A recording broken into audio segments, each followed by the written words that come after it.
morning, students. Today's subject is constitutional law, in which for last 3-4 days I am discussing with you about the parts of the constitution and the articles in which, right? So till my last class I have discussed with you till the 17th part, that was the official language, right, in which article defined from article 343 to 351. तो मेरी last class में हमने आपके साथ discuss किया संविधान के भाग 17 तक, जो कि आधिकारिक भाषाओं से संबंधित हैं, और इसके अंतर्गत हमने आर्टिकल 343 से लेके 351 तक के बारे में आपसे चर्चा की थी। तो आज जो हम जो उसके बाकी बचे हुए भाग हैं उनके बारे में चर्चा करेंगे कि आगे आने वाले भागों में संविधान किस बारे में बात करता है, क्या हमें बताता है। तो देखिए, आगे का जो पार्ट है, पार्ट 18, वो है emergency provisions. It is very very important in the point of view of examination and competitive examinations purpose too. So emergency provisions क्या होते हैं? इमरजेंसी प्रोविजंस का मतलब होता है आपातकालीन प्रावधान। अगर देश में संकट की स्थिति उत्पन्न हो जाती है तो कुछ स्पेशल प्रोविजंस किए गए हैं जिन्हें हम बोलते हैं इमरजेंसी प्रोविजंस। वो लागू कर दिए जाते हैं और देश को संकट से बचा लिया जाता है। इसके बारे में जो चर्चा की गई है वो की गई है आर्टिकल 352 से लेकर के 360 तक। तो ये बहुत ही इम्पोर्टेंट चैप्टर है, आपको पढ़ने में बहुत ही इंटरेस्ट भी आएगा जब हम इसे क्लास में डिस्कस करेंगे। देखिए, इमरजेंसी प्रोविजंस आपने अगर न्यूज़पेपर या आप न्यूज़ देखते हैं टेलीविज़न पर तो आपने देखा होगा या आपने कहीं किताबों में पढ़ा होगा कि जब भी कोई वॉर की स्थिति आती है, राइट, कोई दूसरा देश हमारे पर आक्रमण करने वाला होता है और देश की सुरक्षा संकट में होती है, तब केंद्र सरकार जो है वो देश को बचाने के लिए, उस संकट से उभरने के लिए जो है वो इमरजेंसी लागू कर सकती है। इमरजेंसी लागू कर सकती है, मतलब आपात की घोषणा कर सकती है। और यदि कभी ऐसा होता है कि किसी राज्य विशेष में, मान लीजिए जैसे अभी कुछ टाइम पहले महाराष्ट्र के अंदर या बंगाल के अंदर ऐसी स्थिति उत्पन्न हो गई कि उस राज्य का शासन चलाना मुश्किल हो रहा था, तो वहाँ पर राज्य, उस पर्टिकुलर स्टेट के अंदर, पर्टिकुलर राज्य के अंदर आपातकाल घोषित कर दिया जाता है। उसे हम बोलते हैं राष्ट्रपति शासन, ठीक है।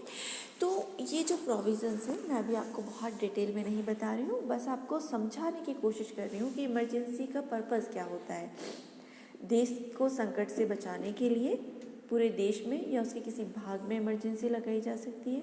किसी राज्य का शासन चलाना, यदि वहाँ की गवर्नमेंट फेल हो जाती है और शासन नहीं चलाया जा रहा है, तो राष्ट्रपति उस राज्य की जो पावर्स हैं वो अपने अंडरटेकिंग में ले लेते हैं और फिर उस राज्य का शासन लागू किया जाता है, राष्ट्रपति के अकॉर्डिंग चलाया जाता है।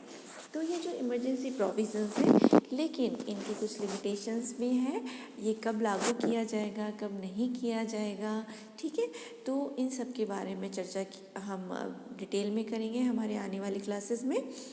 तो नेक्स्ट हम चलते हैं miscellaneous.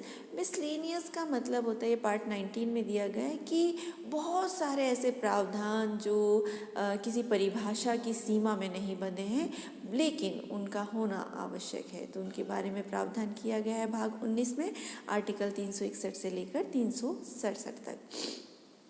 Next part that is very very important, part 20, amendments of the constitution. मैंने आपको बताया संविधान में संशोधन, तो संशोधन अलग से एक भाग बनाया गया है कि किस प्रकार संविधान में संशोधन हो सकता है, उसके बारे में प्रावधान क्या हैं, उसके ऊपर सीमाएं क्या होंगी, इन सभी के बारे में चर्चा की गई है आर्टिकल 368 के अंतर्गत भाग 20 में। भाग 21, temporary, transitional and special provision. ये वो प्रावधान है जो मतलब थोड़े समय के लिए किसी संकट के काल के लिए या स्पेशल परिस्थितियों में लागू किए जाते हैं। ठीक है, तो भाग 21 में कुछ ऐसे प्रोविजंस हैं जो हम अपने पास रिजर्व रखते हैं कुछ विशेष परिस्थितियों में के लिए, उनके बारे में चर्चा की गई है आर्टिकल 369 से लेकर के 392 तक। अब आ जाइए भाई आप लास्ट पार्ट जो है हमारे कॉन्स्टिट्यूशन का, दैट इज़ पार्ट 22। ओके, इसमें बताया गया है short title, commencement, authoritative text in Hindi and repeals. तो संविधान के बारे में, ठीक है, संविधान विधि जो कॉन्स्टिट्यूशनल लॉ है उसका टाइटल क्या होगा, वो कब लागू हुआ, उसको अथॉरिटी कहाँ से मिलती है, वो सारी बातों की चर्चा जो है भाग 22 में की गई है आर्टिकल 393 से लेकर के 395 तक। तो देखिए ये कुल आपके 22 पार्ट्स थे जो कॉन्स्टिट्यूशन जब लागू किया गया तब की हम बात कर रहे हैं 1950 की, उस समय ये कुल 22 भाग थे और 395 आर्टिकल्स में इनको डिवाइड किया गया था। लेकिन अगर हम बात करें आज की, तो आज क्या स्थिति है वो मैं आपको ज़रूर बताना चाहूँगी कि 3 पार्ट्स और ऐड किए गए हैं। ठीक है, मैंने आपको बताया ना कि ये तो कब की स्थिति है 1950 की, लेकिन अगर हम आज की बात करते हैं तो आज हमारे संविधान में, भारत के संविधान में कुल 25 पार्ट्स हैं। कितने पार्ट्स हैं? कुल 25 भाग हैं। 25 भाग में क्या क्या नया जुड़ा? पार्ट 9A में म्यूनिसिपैलिटीज़, मैंने आपको बताया था अभी कि नगर पालिका जो है वो एक संविधान संशोधन के द्वारा जोड़ा गया है। 9B cooperative societies, cooperative societies के भी जो प्रावधान हैं वो भी जो है वो अलग से भाग बनाकर जोड़ा गया है। ठीक है, पार्ट 14A ट्रिब्यूनल्स, ट्रिब्यूनल्स के बारे में भी जो प्रावधान है are added to the original constitution via amendments. तो मैंने आपको बोला कि 25 भाग हैं, तो ये 3 पार्ट हो गए ना, नगर पालिका, कोऑपरेटिव सोसाइटीज़, ठीक है, और सहकारी समितियां होता है इसका हिंदी अनुवाद। कोऑपरेटिव सोसाइटी को हम सहकारी समितियां बोलते हैं और ट्रिब्यूनल्स का मतलब अधिकरण। तो इन 3 भागों को संविधान संशोधन के द्वारा जोड़ा गया।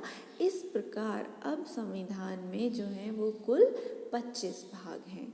ठीक है, 9A में नगर पालिका म्यूनिसिपैलिटीज़, 9B में कोऑपरेटिव सोसाइटीज़ और 14A में ट्रिब्यूनल्स को ऐड किया गया है अलग से कॉन्स्टिट्यूशनल अमेंडमेंट के थ्रू। ठीक है, तो कितने अनुच्छेद हो गए भाई?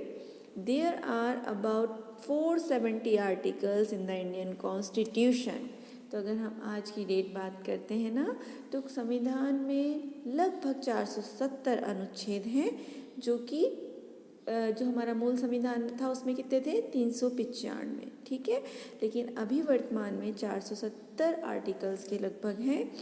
The constitution has a preamble and 470 articles which are grouped into 25 parts with 12 schedules and 5 appendixes. It has been amended 104 times. The last amendment became effective on 25th January 2020. तो देखिए संविधान के अंतर्गत वर्तमान में 25 भाग हैं, 12 अनुसूचियां हैं और 470 के लगभग आर्टिकल हैं।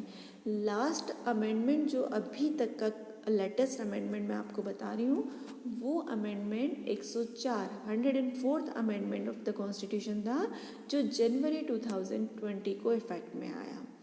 ठीक है, तो आज हमने हमारा जो टॉपिक था an overview of the parts of the constitution and it's article, वो हमने 1950 से लेकर के आज की डेट तक, प्रेजेंट टाइम तक का स्टडी कर लिया है। तो होप आपको ये समझ में आया होगा कि ओरिजिनल कॉन्स्टिट्यूशन में कितने आर्टिकल, भाग और अनुसूचियां थी और एट ए टाइम कितने भाग, अनुच्छेद और अनुसूचियाँ हैं। तो आप अच्छे से पढ़िएगा। मैं आपसे क्वेश्चन इन्हीं में से पूछने वाली हूँ वीकेंड पे। So thank you so much for today's lecture and this topic is completed on my part. So in my next class I'll start with a new topic for you students. Thank you so much.